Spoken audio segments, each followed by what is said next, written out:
투자의 인사이트를 넣고 투자 전략을 정리하는 시간이죠. 스페셜리스트 시간입니다. 오늘은 김한진 이코노미스트 함께 하겠습니다. 어서 오십시오. 네, 안녕하십니까. 새로운 한 주 또 이제 7월이 내일부터 시작되기 때문에 여러 변수들이 있는데 첫 번째 살펴볼 이슈 주제부터 보겠습니다. 키워드 보여주십시오. 예, 7월에 우리가 주목할 시장 변수들 뭐 여러 가지가 있겠지만요. 뭐 실적도 그렇고 당장은 그 트럼프 상호 관세 유예한 게 그 시점에 돌아오는 기간입니다. 7월 9일 이렇게 되고 있는데요. 어떻게 될까요? 뭐 연장 그 시기를 좀 더 늘릴까요? 예, 지금 분위기는 그런 것 같긴 한데.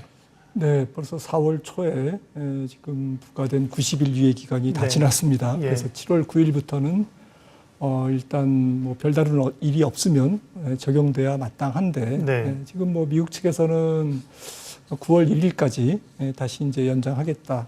9월 1일이 미국 노동절인데 네. 약간 상징적인 의미도 있는 것 같습니다. 아무튼 또 연장하겠다라고 얘기했지만 주말에 트럼프 대통령의 발언은 또 이제 헷갈리게 얘기했습니다. 네. 뭐 한 일주일에서 한 열흘 정도의 모든 국가에 이제 조금 레터가 갈 거다. 그러면서 이제 뭐 그럴 수도 있고 아닐 수도 있고 네. 뭐 이런 식으로 애매하게 트럼프에는 이제 우리가 어느 정도 적응했어요. 네, 그래서 뭐 뭔 말을 하던. 네. 저희도 뭐 그러려니 많이 뭐 그냥 예. 뭐 그래 뭐 네. 하지만 뭐 아무래도 지금 관세율이 미국 3조 3천억 달러에 대한 총 수입 금액에 대해서 지금 평균 관세율이 원래 4월 7일 날 때린 그 관세율을 그대로 적용한다면 23%입니다. 네. 트럼프 취임 전이 3%였거든요. 그러니까 20%포인트가 올라가 있는 상태인데 지금 만약에 유예된 것으로 정리가 된다면, 네. 확정된다면 네. 13%입니다. 아, 그래 유예해도 13%예요? 예, 그러니까 트럼프 취임 전보다는 네. 10%포인트가 높아지는 것이 지금 최선의 해결책, 뭐 궁극적인 관세율의 목표라고 보이고요. 네. 물론 이제 각국의 협상에 따라서 특히 이제 중국과 한국, 일본 이런 국가들이 중요하기 때문에 인도도 중요하죠. 이런 국가들의 관세율이 뚝뚝 떨어진다면 13%보다는 조금 낮아질 가능성도 있습니다. 네. 하지만 뭐 10% 언저리라고 보시면 될 것 같고요. 그래서 결국에는 지금 기본 관세 10%, 품목 관세 25%. 근데 품목 관세는 품목별로도 제각각, 그리고 나라별로도 제각각, 예. 그리고 협상하기 나름, 뭐 이렇게 지금 많이 열려져 있는 상태고요. 종합해서 본다면 결국에는 올해 하반기에 평균 관세율은 10% 정도로 수렴하고 그 의미는 인플레이션의 부담을 안 주는 수준은 아니다. 예. 전혀 안 주는 수준은 아니다. 미국도 관세 수입이 전혀 없는 수준은 아니다. 그렇게 아마 협상으로 조금 향해 가는 것 같습니다. 중요한 말씀하셨습니다. 트럼프가 이걸 뭐 전략적 카드로 사용하긴 합니다만 그렇다고 취임 이전에 3% 언저리로 돌아가진 않는다. 네, 그렇죠? 네. 10%든 13%든 트럼프의 어쨌든 관세를 통한 전략이니까요. 그죠? 이전보다 높아질 수 있다는 것인데 그러면 처음에 답변 끝날 때쯤에 그것이 물가에 주는 부담을 우려를 또 아니할 수 없는 거잖아요. 지금까지 나오는 지표들은 보면 아직까지 본격화가 안 돼서 그런지 유예해서 그런지 물가 지표들이 최근 몇 개월 나온 거는 괜찮았거든요. 근데 이후에 영향을 미칠 수가 있을까요? 네, 그렇습니다. 뭐 파월 의장이 약간 답을 줬죠. 네. 여름을 지나면서 관세에 대해서 공부할 게 많아질 거라고. 그 얘기는 이제 인플레이션이 없을 수는 없다라는 건데요. 어느 정도 있을 것이냐. 시장에서 기대되는 미시간 대학 기대 인플레이션은 지금 5%입니다. 6월 기대 인플레이션, 1년 기대 인플레이션이 5%인데 지난 뭐 4월 달에 비해서는 내려온 겁니다. 6%에서 지금 5%로 내려왔는데 작년 2024년 평균 기대 인플레이션이 몇 %였냐면은 2.5%였거든요. 2배네요. 네, 그러니까 여전히 지금 시장에서는 지금 경제 주체들은 소비자들은 미국의 소비자들은 하반기에 물가가 작년보다는 2배 이상 될 거다라고 지금 믿고 있습니다. 이 신뢰가 뭐 맞을 수도 있고 틀릴 수도 있는데 그것은 이제 관세율에 따라 달라지는 거고 지금 지난 FOMC에서도 경제 전망 보고서에서 사실 경제 성장률은 1.7%에서 1.4%로 0.3%포인트 내렸지 않습니까? 지난 3월 전망보다 올해 경제 성장률입니다. 하지만 근원 PCE 물가는 올렸거든요. 지금 2.8에서 3.1%로 올렸거든요. 그래서 3.1%의 근원 PCE 물가라는 얘기는 근원 CPI 기준, 근원 소비자 물가 기준으로는 거의 한 3.5% 정도로 계산이 나옵니다. 그러니까 3.5%는 아주 높은 수치는 아니지만 그래도 맞든 틀리든 미국의 물가가 올해 하반기에 안 잡힌다라는 그러한 컨센서스가 연준에서도 형성되어 있고 또 시장에서도 기대 인플레이션으로 그렇게 받아들이고 있고 그러니까 이 부분이 어떻게 물가가 정리될 거냐라는 부분이 하반기 증시의 가장 큰 관건이라 하겠습니다. 말씀하신 물가 우려 등으로 인해서 파월의 연준은 금리 인하에 좀 소극적인데요. 트럼프 대통령은 내리든지 자르려고 했는데 잘 안 되니까 스스로 좀 나가줬으면 좋겠다 이런 얘기까지 하고 있는 상황인데요. 그런데 어쨌든 시장의 컨센은 9월쯤 인하 시작 올해 2번인데 7월 인하설도 쏠쏠 나옵니다. 네, 박사님 어떻게 보세요? 저는 7월은 좀 어렵지 않을까 싶고요. 네. 9월, 12월 두 번 인하하고 내년에도 한 두 번밖에는 못한다. 지금 기준금리 상단이 4.5%인데 결국에는 100bp, 25bp씩 4번 정도 인하하면 내년 중반 정도에 3.50%가 최종 기준금리가 되지 않을까. 저는 네. 조금 보수적으로 그렇게 보는데요. 물론 이제 파월을 조금 교체하고 새로운 비둘기파 의장을 안치고 이제 이런 수순으로 가기 때문에 갈 것이기 때문에 아무래도 연준은 금리를 굉장히 내리는 쪽으로 방향을 잡을 겁니다. 네. 그래서 단기 금리는 어쨌거나 굉장히 많이 내려갈 것 같고요. 2년물 미만 금리는 하지만 관건은 장기 금리죠. 장기 금리 국제 10년물이 말을 들을 것이냐. 기준금리를 쫓아서 내려갈 것이냐 이런 부분들은 아직 미지수인데요. 제 생각에는 완전히 조금 차별화될 것 같습니다. 그래서 소위 채권 수익률이 베어 스티프닝, 장기 금리는 더 치솟고 단기 금리는 조금 더 내려가고 이러면서 채권 시장이 굉장히 좀 혼란스러운 모습으로 하반기에 전개되지 않을까라는 부분을 저는 염두에 두고 있습니다. 예, 이제 7월을 시작하면서 생각해야 될 변수들 살펴봤고요. 두 번째 키워드 확인하겠습니다. 다음으로 우리가 생각해 볼 내용은 잘 나가는 국내 증시에 단기적으로 과열에 대한 대비라느냐 아니면 역시 저평가의 매력을 가지고 뚝심 있게 투자를 해야 되냐. 이건 결국은 뭐 시기의 문제이긴 할 텐데요. 단기적으로 꽤 오르긴 했습니다. 국내 증시 최근 흐름 어떻게 판단하십니까? 네, 정말 밸류업이 진지하게 추진될 가능성이 높아진 것만으로 지금 주가가 이렇게 오를 수 있구나라는 것을 네. 보고 저도 놀랐고요. 일단은 저는 PBR이 우리나라가 지금 1배 정도인데 코스피 PBR이 주가 순자산 비율이죠. 네. 지금 뭐 OECD 평균 국가의 특히 선진국 평균은 지금 한 3배 정도입니다.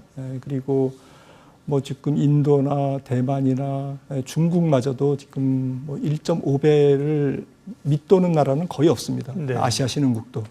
일본마저도 굉장히 높고요. 2배 수준이고 그래서 한 1.5배 정도까지는 밸류업 프로그램이 진지하게 추진된다면 플러스 조금 우리나라 산업 경제에 대한 비관론이 사라지면 그러니까 미래 성장의 먹거리라든지 또 새로운 정부의 성장 산업에 대한 적극적인 투자 이런 것들이 같이 뒷받침된다면 밸류업이 밀고 성장 기대감이 한국의 주로 AI 투자라든지 이런 성장 기대감이 끄는 그러한 모습으로 전개가 된다면 PBR 1.5배, 즉 코스피로 따지면 한 3,700에서 4,000까지는 예. 갈 수 있다라고 저는 생각을 하고 있고요. 네. 그래서 1차 목표는 저는 PBR 1.5배라고 생각을 하는데 물론 지금부터 쉬지 않고 갈 가능성보다는 조금 숨 고르기를 많이 거치면서 갈 것 같은데요. 아무튼 지금 PBR이 정상화되는 과정에 분명히 있고 그런 과정에서 이중 가격, 특히 우리나라 대주주가 생각하는 가격과 기업의 시가총액과 시장에서 실제로 거래되는 시가총액은 지금 상당한 괴리가 있거든요. 이 괴리를 좁히기 위해서는 결국에는 밸류업 프로그램이 꾸준하게 실체적으로 상법 개정이라든지 이런 부분들이 추진되어야 되고요. 말씀드렸듯이 성장의 기대감이 거기에 더해져야 된다라고 생각을 합니다. 그러니까요. 근거가 있어야지 믿음이 있는 거죠. 이제 5천간대 코스피 왜 대통령이 말했잖아. 이렇게는 안 되는 거잖아요. 그죠? 네, 그럼요. 우리의 그 가치, 이익이든 혹은 자산이든 기준 가지고 글로벌 대비 혹은 이제 이전에 우리의 최고치 대비 이런 걸 든가 이렇게 뽑아보면 네. PBR 1.5배를 목표로 한다고 하면 3,700~800에서 4,000선까지는 가능하다고 말씀하셨고요. 사실은 그 전에도 그런 걸 위해서 밸류업 노력들이 좀 있었고 일정 부분 주가가 좀 올랐다가 동력을 조금 잃어가는 상황에 이제 새 정부가 들어서면서 상법 개정안 등이 추진되는데요. 이 부분이 어떻게 실제로 이 정부가 좀 밀어붙일 수 있느냐, 또 시장에서 그거를 어느 정도 효과를 내느냐가 중요하잖아요. 법안 처리 쪽으로 이제 시기는 가는 것 같은데요. 관련돼서는 어떻게 보세요?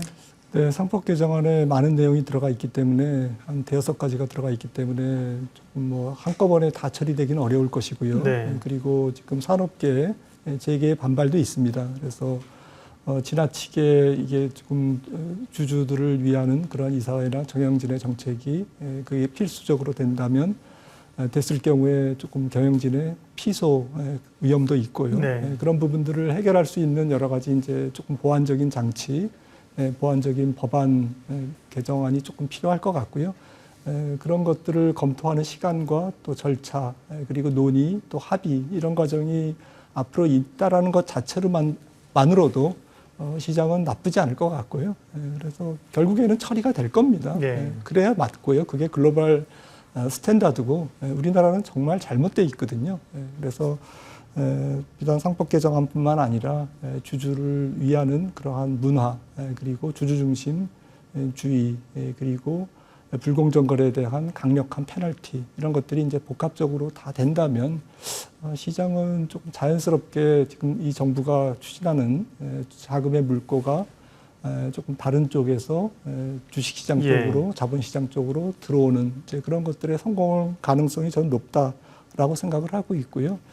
그러면 무조건 이제 밸류업 주식만 투자할 거냐라는 건데요. 그렇지는 않습니다. 네. 지금 밸류업이 우리나라보다 훨씬 더 완벽하게 갖춰져 있는 미국 같은 경우에도 PBR이 높은 기업들은 IT 커뮤니케이션 서비스거든요. 우리가 아는 특히 M7입니다. 네. 이런 혁신 성장 기업들이 PBR이 5배, 4배 이래 굉장히 높거든요. 주주 환원도 굉장히 많이 하고요.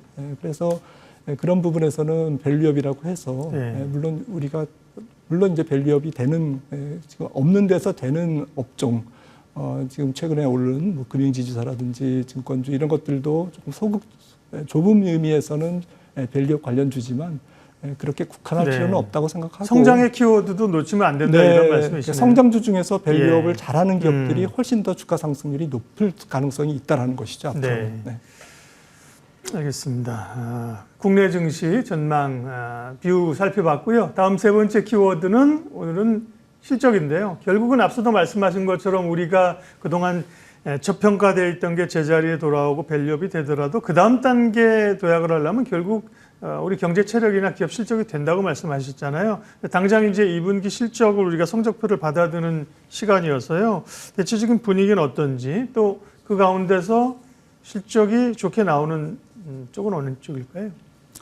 네, 실적은 뭐 조금 컨센서스는 형성이 돼 있는 것 같습니다. 네. 올해 한 210조 코스피 영업이익 순이익 그리고 EPS로는 한 310원 정도 대신증권에서 그렇게 봤네요.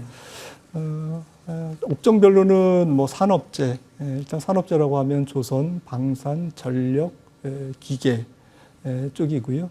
그다음에 IT, 반도체 혹은 뭐 IT 하드웨어 그리고 유통 서비스 쪽도 조금 실적이 좀 좋아지는 것 같고요. 컨센서스가 좋게 형성돼 있습니다.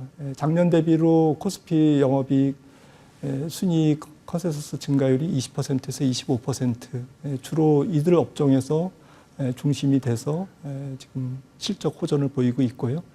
이런 쪽에 조금 주가가 반영돼 있는 종목도 있고 없는 종목도 있기 때문에 실적별로 조금 차별화가 되는 하반기 장세가 되지 않을까 싶습니다. 네. 실적 전망은 뭐 나쁘지 않다는 말씀으로 이해했습니다. 반도체 뭐 반도체가 움직여 산업재, 그다음에 소매는 뭐 이게 소매라는 게 우리가 얘기하는 화장품이라든지 뭐 의료기기 뭐 이런 거 들어갈 거잖아요, 네, 그죠? 그렇습니다. 들어가고요. 네, 바이오도 괜찮게 보셨습니다. 네, 마지막으로 김한진 박사님의 투자 인사이트 좀 들어보겠습니다. 주가는 유동성과 심리합이다. 앙드레 코스톨라니. 네, 지금 이런 걸 말씀하시는 의미는 유동성 장세다. 네, 유동성 장세가 앞으로도 뭐 수년간 지속될 수 있다라는 거고요. 그래서 주식시장을 너무 부정적으로 볼 필요는 없다라는 거고요. 미국은 뭐 어쨌든 트럼프 정부가 금리를 더 내리려고 할 거고, 그리고 재정 확장도 지금 본격화되고 있는 거죠. OBBA 법안이 통과되면 우리나라도 마찬가지입니다. 우리나라도 재정 확대 정책을 쓰고 있고, 그래서 전 세계가 유동성을 계속 팽창할 수밖에 없는, 시킬 수밖에 없는, 어쩌면 돌아올 수 없는 강을 건너는, 그러니까 약간 뭐 굉장히 큰 위험이 뒤따를 수도 있습니다. 하지만 우리는 위험보다는 좀 유동성 자체에 조금 집중할 필요가 있는 것 같고요. 다만 그렇다고 유동성이 풀린다고, 통화정책이나 재정정책으로 유동성이 풀린다고 무조건 따라갈 거냐. 없어도 말씀 나눴듯이 결국에는 인플레이션, 그리고 시장 금리의 상승, 이런 것들이 투자 심리를 조금 발목을 잡을 것 같거든요. 그래서 하반기에도 이러한 그 심리를 조금 심리의 발목을 잡는 것은 물가 상승과 시장 금리의 상승이다라는 측면에서 중간중간에 함정을 잘 피해야 된다라고 생각을 합니다. 네, 기본적으로는 이제 유동성이 늘어나는 구간이고 심리적으로도 그거를 따라가는 긍정적인 측면이다. 네. 위로 좀 너무 제한적이지 말자. 다만 또 생각해야 될 리스크도 보자. 정리하셨습니다. 내일 반도체 얘기하겠습니다. 내일 스페셜리스트는 현대차증권 로근창 리서치센터장 오시는데요. SK하이닉스는 어디까지 갈까? 그리고 이제 시장의 관심이 또 삼성전자도 움직일 때가 된 것 아니야? 이런 시각들이 있잖아요. 실적 관련해서 또 반도체의 변화들, 코멘트들 들어보도록 하겠습니다. 오늘 스페셜리스트는 김한진 박사님 함께 했습니다. 마치겠습니다. 고맙습니다.